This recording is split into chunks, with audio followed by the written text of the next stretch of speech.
وَيُنَزِّلُ مِنَ السَّمَاءِ اور وہ اتارتا ہے آسمان سے، من جبال پہاڑوں سے، فیہا اس میں، یعنی اس آسمان میں جو پہاڑ ہیں بادلوں کے، ان میں سے وہ اتارتا ہے من بردن اولے میں سے، فیصیب بہ پھر وہ پہنچاتا ہے اس کو، من یشاء جس کو چاہتا ہے، ویصرفہ اور پھیر دیتا ہے اس کو، کس کو؟ برد کو، یعنی برف اولے کو، ام من یشاء جس سے وہ چاہتا ہے۔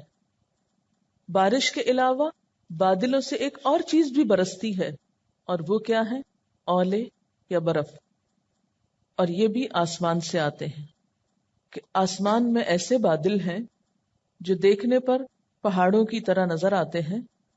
پہاڑ چونکہ اونچے ہوتے ہیں نا، تو جو بادل زیادہ اونچے چلے جاتے ہیں وہ ٹھنڈک کی وجہ سے ان کا پانی جم جاتا ہے اور اولے کی شکل اختیار کر لیتا ہے، اس لیے اس کو جبال سے تعبیر کیا گیا کہ وہ بلند و بالا بادل اولے برساتے ہیں، اور برد میں چھوٹے اولے اور برف یا سنو یا بڑے بڑے برف کے ٹکڑے، یہ سب چیزیں آ جاتی ہیں۔ بارش تو اللہ کی رحمت ہوتی ہے، لیکن اولے عام طور پر یا برف کے ٹکڑے جو گرتے ہیں وہ عموماً عذاب کی شکل ہوتی ہے۔ اس لیے ہم دیکھتے ہیں کہ اللہ تعالیٰ فرماتے ہیں فَيُصِيبُ بِهِ مَن يَشَاءُ وَيَصْرِفُهُ عَن مَن يَشَاءُ۔ اب اس کا فیصلہ آتا ہے کس پہ یہ برف برسانی ہے، یا کس پہ یہ اولے برسانے ہیں، اور کس سے اس کو پھیر دینا ہے۔ صاد ریفے صرفا، موڑنا، پھیر دینا، یعنی وہ اولے اور بارش بطور رحمت یا زحمت جس پہ چاہتا ہے برساتا ہے، اور جس سے چاہتا ہے اس کو پھیر دیتا ہے۔ یہی بارش انسانی فصلوں کے لیے رحمت کا باعث ہوتی، اور اولے تباہی کا باعث بن جاتے ہیں، عذاب بن جاتے ہیں۔ جیسے پچھلی قوموں پر پتھر برسے تھے، اسی طرح بسا اوقات یہ اولے پتھروں کی شکل میں سنگباری کرتے ہیں، یہ پتھروں ہی کی ایک اور قسم ہو جاتے ہیں، عذاب کی شکل بن جاتے ہیں یا عذاب کی شکل اختیار کر لیتے ہیں۔ اور مین وائل اس میں بجلی بھی ہوتی ہے۔ کیسی بجلی؟ یکاد سنا برقہ یذہب بالابصار، قریب ہے کہ اس کی تیز روشنی، سنا چمک۔ اب یہ جو نام رکھا جاتا ہے نا، یا تو سے ہوتا ہے سا، اور یا سین سے ہوتا ہے۔ اگر کسی کا نام سین سے ہے سنا تو اس کا معنی ہے چمک یا تیز روشنی، اور اگر سا سے ہے ثنا تو اس کا معنی ہے تعریف، جیسے اللہ کی حمد و ثنا کرنا۔ تو اس صورت میں اس کو ثنا نہیں کہہ سکتے، پھر ثنا کہیں گے۔ اب آپ فیصلہ کر لیجئے جن کے بھی نام ہیں کہ انہوں نے ثنا بننا ہے یا ثنا بننا ہے۔ یکاد ثنا برقہ، قریب ہے کہ چمک یا تیز روشنی اس کی بجلی کی، برق کی، یذہب بالابصار، نگاہیں اچک لے، آنکھوں کو لے جائے۔ بادلوں میں جب بجلی چمکتی ہے اور وہ نارمل درجے کی ہوتی ہے تو اس سے خوشخبری سی ملتی ہے، اس کی چمک دلوں کو چمکاتی ہے یا دلوں کو روشن کرتی ہے، لیکن جو ہی وہ چمک بڑھتی ہے تو انسان کو خوف زدہ بھی کرتی ہے، اور بعض اوقات اتنی تیز روشنی ہوتی ہے کہ نگاہوں کو اندھا کرنے کا باعث بھی بن جاتی ہے، کہ اگر انسان اس کو کانسٹنٹلی دیکھے تو اس کی ریز انسانی آنکھوں کے لیے نقصان دہ بھی ہوتی ہیں۔ تو انسان کو بتانا یہ مقصود ہے کہ دیکھو تم کن کن خطرات میں گھرے ہوئے ہو، زمین پر تم بستے تو ہو، لیکن بارش، اولے اور بجلی کی شکل میں کچھ آفات تمہارے اوپر بھی ہوتی، اور اللہ تعالی جس کو چاہے ان سے مصیبت میں مبتلا کر دے اور جن کو چاہے فائدہ پہنچائے۔ یہ تمام چیزیں انسان کے لیے اللہ تعالیٰ کی پہچان کا ذریعہ بھی ہے، اللہ تعالیٰ کی رحمت حاصل کرنے کا ذریعہ بھی ہے، اور ان چیزوں کا علم بسا اوقات انسان کے دلوں کو اندھا کرنے والا بھی ہے، جب اس علم کے حاصل کرنے کی ڈائریکشن صحیح نہیں ہوتی۔ کیونکہ بہت سے ایسے لوگ جو ان تمام چیزوں کے بارے میں بہت کچھ معلومات رکھتے ہیں لیکن ادھوری معلومات رکھتے ہیں بنانے والے کے ذکر کے بغیر ہی۔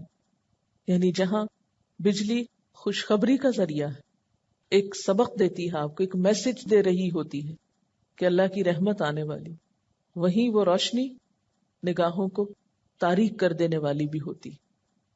یہ ساری مثالیں انسان کے لیے دونوں پہلو رکھتی ہیں. جو تعصب کے بغیر ان چیزوں کو دیکھے گا وہ ایک بہتر حقیقت تک پہنچے گا، بنانے والے کو پالے گا، ورنہ انسان اندھیروں میں لوٹ جائے گا. یقلب اللہ اللیل والنہار، آگے پھر دو متضاد چیزوں کی مثال دی گئی، رات اور دن کی. مستقل طور پر آپ دیکھ رہے ہیں کہ نور اور اندھیرے کی بات ہے، رحمت اور عذاب کی بات ہے، پھر یہاں پر رات اور دن کی بات ہے کہ اس کنٹراسٹ سے دیکھو کس طرح اللہ رات اور دن کو الٹ پلٹ کرتا ہے. یقلب قلب سے، یعنی وقت ایک سا نہیں رہتا، کبھی دن کبھی رات. اور یقلب میں ان کے اندر کی تبدیلی بھی مراد ہے، کبھی دن بڑے اور رات چھوٹی، کبھی راتیں لمبی تو دن چھوٹے، یہ بھی یقلب میں آتا ہے. کبھی دن کی روشنی میں بادلوں کی تاریکی ہو جاتی ہے اور کبھی رات کے اندھیروں کو چاند کی روشنی منور کرتی ہے. یہ سب کچھ دراصل اللہ کی نشانیوں میں سے ہے. ان فی ذلک لعبرۃ لأولی الابصار، ان تمام چیزوں میں یقیناً عبرت ہے، سبق ہے، لیکن کس کے لیے؟ جن کی آنکھیں کھلی ہوں، آنکھوں والوں کے لیے، دیکھنے والوں کے لیے، نگاہ عبرت رکھنے والوں کے لیے کہ حالات بدلتے رہتے ہیں. اللہ تعالیٰ کی نشانیاں پھیر پھیر کے انسان کے سامنے رکھی جاتی ہیں. اور عبرت کا معنی کیا ہوتا ہے؟ عبور کرنا، طے کرنا. تو گویا عبور کرنے میں سفر ضروری ہوتا ہے نا. آپ بیٹھے بیٹھے تو کوئی چیز عبور نہیں کر سکتے، حرکت ضروری ہے. عبرت کے لیے حرکت ضروری ہے، غور و فکر ضروری ہے، ایک ذہنی سفر کا ہونا ضروری ہے. اور وہ سفر کیا ہونا چاہیے کہ انسان لا علمی سے علم کی طرف آئے، گمراہی سے ہدایت کی طرف آئے، اللہ تعالیٰ سے دوری کی بجائے اس سے قربت کا سفر اختیار کرے. مختلف چیزوں کے صرف ظاہری پہلو کو نہ لے. ہم صرف ظاہری پہلو کو لیتے ہیں، سویر ہو گئی، رات ہو گئی، بس یہی کچھ کہتے ہیں نا دن اور رات کے بارے میں. سردی آ گئی، گرمی آ گئی، راتیں چھوٹی ہو گئی، راتیں لمبی ہو گئی، سورج جلدی نکلنے لگا ہے، سورج جلدی غروب ہونے لگا ہے. بس یہی ظاہری باتیں ہی ہماری گفتگو کا موضوع ہوتی ہیں، جبکہ اللہ تعالیٰ ان چیزوں کے باطنی پہلو کو بھی دیکھنے کے لیے توجہ دلا رہے ہیں، ان مثالوں پہ غور کرنے کے لیے کہہ رہے ہیں تاکہ انسان سبق سیکھے. ان میں سے ایک ایک چیز انسان کو سبق سکھانے والی، اور سب سے بڑا سبق یہ کہ اپنے رب کی معرفت دینے والی ہے. واللہ خلق کل دابۃ من ماء، اور اللہ نے ہر جاندار پانی سے پیدا کیا. تخلیق میں بھی پانی ہے اور زندہ رہنے کے لیے بھی پانی ضروری ہے. جیسے ایک اور جگہ پر آتا ہے نا وَخَلَقَ مِنَ الْمَاءِ كُلَّ شَيْءٍ حَيٍّ، ہر زندہ چیز کو اس نے پانی سے بنایا. تو فرمایا کہ زمین پر جتنی بھی زندگی ہے، لائف کی جو بھی قسم ہے، خواہ نباتات میں یا جانوروں میں یا انسانوں میں، ان سب کے اندر پانی کار فرما ہے. فَمِنْهُمْ مَنْ يَمْشِي عَلَى بَطْنِهِ، ان میں سے بعض اپنے پیٹ پہ چلتے ہیں، یعنی پیٹ کے بل گھسٹتے ہیں جیسے سانپ.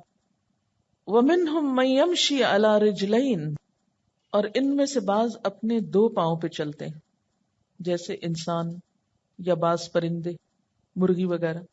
وَمِنْهُمْ مَنْ يَمْشِي عَلَى أَرْبَعٍ، اور ان میں سے بعض 4 پاؤں پہ چلتے ہیں، چوپائے، گائے بھینس وغیرہ، بہت سے حیوانات. یخلق اللہ ما یشاء، اللہ جو چاہتا ہے پیدا کرتا ہے، یعنی صرف 4 تک نہیں، 4 سے زیادہ بھی ہو سکتے ہیں. بعض جانوروں کے بہت سارے پاؤں ہوتے ہیں، کیڑے مکوڑوں کے مثلا کیکڑا جو ہے، یا اسی طرح مکڑی اور بہت سے زمینی کیڑے. لیکن انسان کے اندر اللہ نے پیٹ پہ چلنے کی صلاحیت بھی رکھی بچپن میں، کرالنگ کرتے ہوئے، پھر 2 ہاتھ اور 2 پاؤں پہ بھی بچہ چلتا ہے، اور پھر 2 پاؤں بھی. ان اللہ علی کل شیء قدیر، بے شک اللہ ہر چیز پر قدرت رکھتا ہے. یعنی گویا یہ ہر طرف جو زندگی کی بہار نظر آتی ہے اور یہ جو موومنٹ نظر آتی ہے، کوئی 2 پاؤں پہ چل رہا ہے، کوئی 4 پہ چل رہا ہے، کوئی گھسٹ کے چل رہا ہے، یہ سب ویرائٹی اللہ ہی کی پیدا کرتا ہے، یہ اسی کی قدرت کی نشانیاں ہیں. اللہ نور السماوات والارض لقد انزلنا آیات مبینات، البتہ تحقیق ہم نے روشن آیات اتاری ہیں، مبینات آنکھیں کھول دینے والی، صراط مستقیم دکھانے والی. لیکن ان ساری نشانیوں سے لوگ سبق نہیں سیکھتے. کائنات کی نشانیوں، کائنات کی آیات اور قرآن کی آیات کے باوجود ہدایت تو وہ پاتا ہے جو چاہتا ہے کہ اسے سیدھا راستہ ملے. واللہ یہدی من یشاء الی صراط مستقیم، جو چاہتا ہے کہ منزل تک پہنچے اللہ اس کو راستہ دکھا دیتا ہے. اور جو کوئی ہدایت پانے میں دلچسپی نہ رکھتا ہو تو اللہ تعالیٰ کسی کو زبردستی اس راہ پر نہیں لاتا. اتنا ہیوج اور اتنا ایک ہیبتناک قسم کا بادل بنتا ہے، اور اس کے لیے بھی اللہ تعالیٰ یزجی کا لفظ استعمال کرتا ہے. اگر آپ کو کسی پہاڑ کو ہلانا پڑے زمین پر تو اس کے لیے کتنی بڑی ایفرٹ چاہیے، اور وہاں پر منوں ٹنوں پانی ہوتا ہے. ایک بالٹی اٹھاتے ہوئے کتنی مشکل ہوتی ہے اگر آپ کو ایک بالٹی اٹھا کے چلنا پڑے، لیکن ہوا جیسی چیز کس طرح ان بادلوں کو آسانی کے ساتھ آگے سے آگے لے جاتی ہے. اور پھر آپ دیکھیے کہ لائف کی 3 قسمیں ہیں نا، ایک زمین کے اندر ہے، پانی میں ہے، اور دوسری زمین کے اوپر ہے، خشکی پہ، اور تیسری فضا میں ہے. یعنی سمندروں میں بھی گلیشیئرز ہیں، اور وہاں پر بھی ایک طرح سے پہاڑ ہیں، وہ سمندر کے پہاڑ ایک طرح سے وہ بن جاتے ہیں. زمین کے اوپر بھی ہیں اور پھر فضا میں بھی پہاڑ ہیں. اسی طرح باقی مخلوق بھی، یعنی تخلیقات کی بھی کتنی قسمیں ہیں نا. جب اللہ تعالیٰ فرماتے ہیں کہ من فی السماوات و من فی الارض، تو ہمارے امیجنیشن میں کیا آتا ہے؟ من فی الارض میں چند بھاگتے دوڑتے لوگ نہیں، اور پھر سماوات تو پھر 7 سماوات ہے، معلوم نہیں کیا کچھ ان کے اندر چھپا ہوا ہے. یہاں بادلوں کے بارش برسنے کے عمل سے ایک اور چیز میرے ذہن میں آ رہی ہے کہ بادل اگر تنہا ہو تو برس نہیں سکتے. اکیلا اکیلا بادل کتنا بھی پانی اٹھائے ہوئے ہو تو بارش نہیں برس سکتی جب تک کہ وہ اکٹھا نہ ہو، ان میں یؤلف والی صلاحیت نہ ہو. جب آپ اس کو امیجن کرتے ہیں تو یزجی سے یوں لگتا ہے نا جیسے اچھلتے اچھلتے جا رہے ہیں، ایسے حرکت کرتے آسانی سے اڑتے جا رہے ہیں. اور یؤلف الفت ہے، پھر بارش برستی، پھر رحمت آتی. لیکن جن انسانوں کے اندر یہ صفت نہ ہو، کام کرنے کی بجائے وہ سستی کو ترجیح دیں، اٹھنا ہی نہ چاہیں، چلنا ہی نہ چاہیں، دوڑنا ہی نہ چاہیں، کیونکہ بادلوں کو تو اللہ تعالیٰ خود اٹھاتا ہے، لیکن انسان کو تھوڑی سی صلاحیت دی کہ وہ خود بھی کچھ کرے. لیکن اسی آزادی سے ہم ناجائز فائدہ اٹھاتے ہیں. وہ کرنے کی بجائے جو اللہ چاہتا ہے ہم منمانی کرتے رہتے ہیں.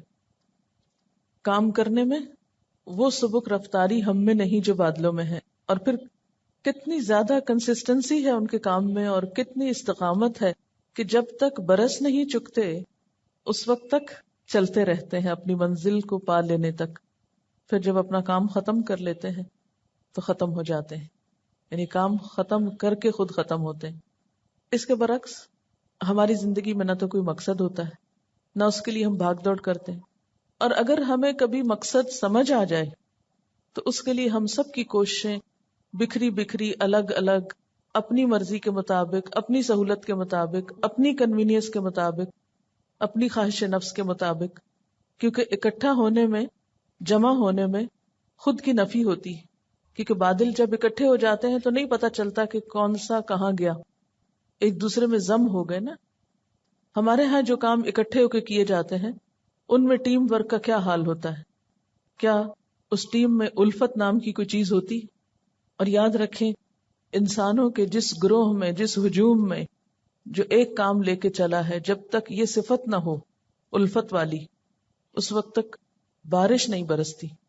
وہ دوسری انسانیت کے لیے باعث خیر نہیں ہو سکتے.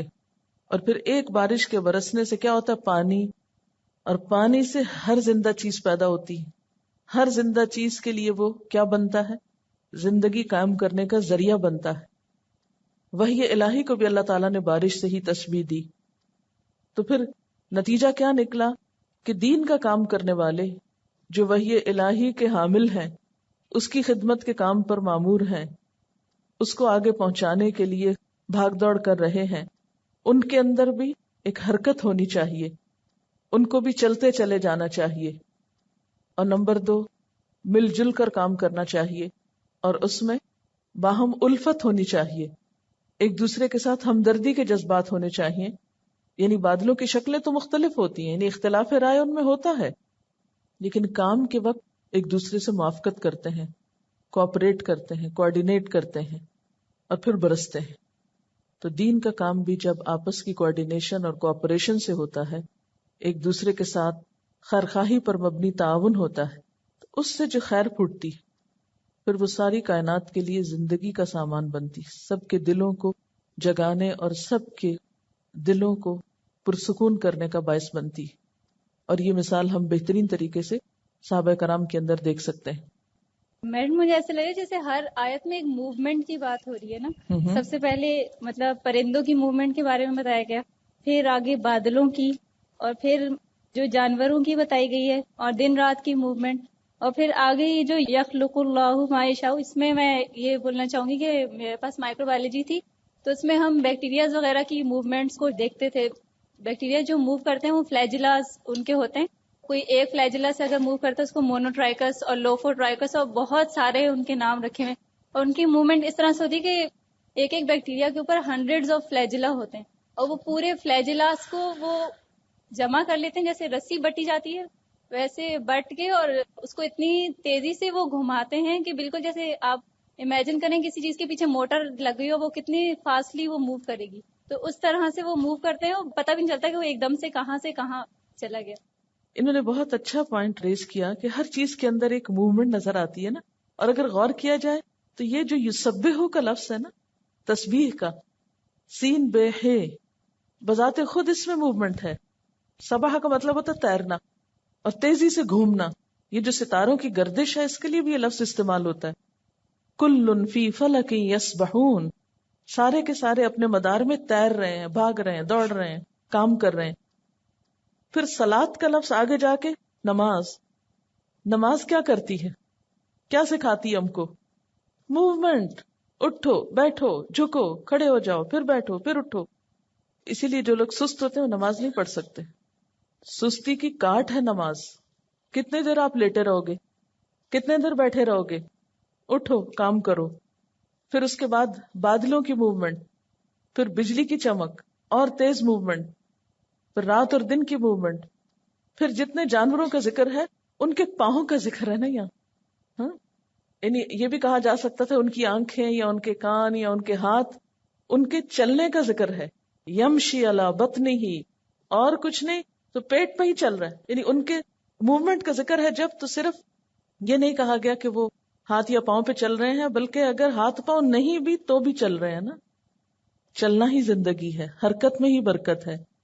پیٹ پہ کرال کر رہے ہیں، پاؤں پہ چل رہے ہیں، ہاتھوں پہ چل رہے ہیں، چلتے چلے جا رہے ہیں. ایک مسلمان ہیں کہ بیٹھے ہیں، کیا کریں، کام ہی کچھ نہیں کرنے کو، فارغ لوگ ہیں. ان میں سے ہر چلنے والا اپنی حیثیت اور صلاحیت کے مطابق چل رہا ہے. کوئی پیٹ کے بل چل رہا ہے تو کوئی 2 پہ اور کوئی 4 پہ. جس کو جتنی طاقت اور جیسی صلاحیت ملی اس کے مطابق وہ اپنا کام کر رہا ہے. کوئی یہ کہہ کے بیٹھ نہیں گیا کہ مجھے 2 پاؤں کیوں ملے، اگر 4 ہوتے تو میں بھی اچھا چلتا یا آرام سے چلتا. 4 ویل ڈرائیو بھی ہے اور 2 پہیوں پہ چلنے والی بھی اور گھسٹنے والی بھی، لیکن چلنا شرط ہے. موومنٹ کے ساتھ ڈسپلن کا ذکر بھی ہے اور ان کے علم کا ذکر بھی ہے.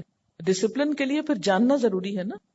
کلن قد علم صلاتہ و تسبیحہ، ہر ایک کو اپنی سرگرمی، اپنی موومنٹ، اپنی کوشش، اپنے کام کا پتہ ہے کہ اس نے کرنا کیا ہے.